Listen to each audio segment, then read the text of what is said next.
ఆంధ్రప్రదేశ్ తీవ్ర ఆర్థిక సంక్షోభంలో చిక్కుకుందని గణాంకాలు నిరూపిస్తున్నాయి. 5 ఏళ్ల వైఎస్ఆర్ కాంగ్రెస్ పార్టీ పాలనలో రాష్ట్ర ఆర్థిక వ్యవస్థ పూర్తిగా ధ్వంసమైందని వివరిస్తూ జూలై 2024లో శాసనసభలో ఒక శ్వేతపత్రాన్ని చంద్రబాబు ప్రభుత్వం విడుదల చేసింది. దీని ప్రకారం రాష్ట్రంపై బడ్జెట్ రుణాలు, కార్పొరేషన్ల రుణాలు, చెల్లించాల్సిన బకాయిలతో కలిపి మొత్తం 10 లక్షల కోట్ల అప్పుల భారం ఉంది. గత 5 ఏళ్లలో రాష్ట్ర ఆర్థిక వ్యూహంలో ఒక మౌలికమైన మార్పు జరిగింది. దీర్ఘకాలిక ఆస్తుల కల్పన, మౌలిక సదుపాయాల కల్పనకు దోహదపడే మూలధన వ్యయం గణనీయంగా తగ్గి సంక్షేమ పథకాలకు, జీతభత్యాలకు చేసే రెవెన్యూ వ్యయం విపరీతంగా పెరిగింది. Comptroller and auditor general of India నివేదికల ప్రకారం 2018 నుంచి 19తో పోలిస్తే 2022 నుంచి 23 నాటికి మూలధన వ్యయం 64% తగ్గింది. అదే సమయంలో నవరత్నాలు వంటి ప్రత్యక్ష నగదు బదిలీ పథకాలకు ప్రభుత్వం భారీగా ఖర్చు చేసింది. ఈ పథకాలు పేదలకు తక్షణ ఉపశమనం కలిగించినప్పటికీ వీటికి నిధులు పూర్తిగా అప్పుల ద్వారా సమకూర్చడం ఆర్థిక వ్యవస్థపై పెనుభారం మోపింది. అభివృద్ధికి చోదక శక్తిగా నిలవాల్సిన పెట్టుబడి వ్యయం తగ్గిపోవటం భవిష్యత్తు వృద్ధి అవకాశాలను దెబ్బతీసింది. ప్రస్తుత ప్రభుత్వం వచ్చిన తర్వాత కూడా మారలేదు. బడ్జెటేతర రుణాలు పెరిగిపోతున్నాయి. ప్రభుత్వ రంగ సంస్థల ద్వారా సేకరించిన అప్పులు అధికారిక బడ్జెట్ లెక్కల్లో కనిపించవు. మార్చి 2023 నాటికి రాష్ట్రానికి 1,30,000 కోట్ల బడ్జెటేతర రుణాలు ఉన్నాయని కాగ్ వెల్లడించింది.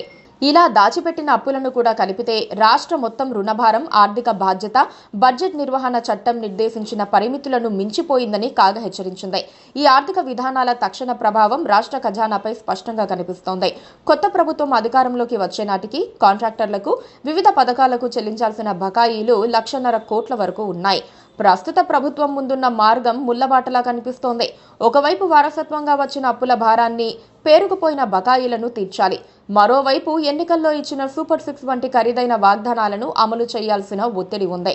పెంచిన పెన్షన్లు, మహిళలకు ఉచిత బస్సు ప్రయాణం వంటి పథకాలకు ఏటా 1,000 కోట్ల రూపాయలు అవసరం. ఈ వాగ్దానాలను అమలు చేస్తూ ఆర్థిక క్రమశిక్షణ పాటించడం మరియు పారిశ్రామిక అభివృద్ధికి పెట్టుబడులు పెట్టడం అనే 3 లక్ష్యాలను ఏకకాలంలో సాధించడం దాదాపు అసాధ్యం. రాజకీయ వాదోపవాదాలకు అతీతంగా స్వతంత్ర సంస్థల గణాంకాలు ఆంధ్రప్రదేశ్ తీవ్రమైన ఆర్థిక ప్రమాదంలో ఉందని నిర్ధారిస్తున్నాయి. కేవలం సంక్షేమంపై దృష్టి సారించి భవిష్యత్ ఆదాయాన్ని సృష్టించే పెట్టుబడులను విస్మరించడం వల్ల రాష్ట్రం రుణ ఊబిలో చిక్కుకుంది.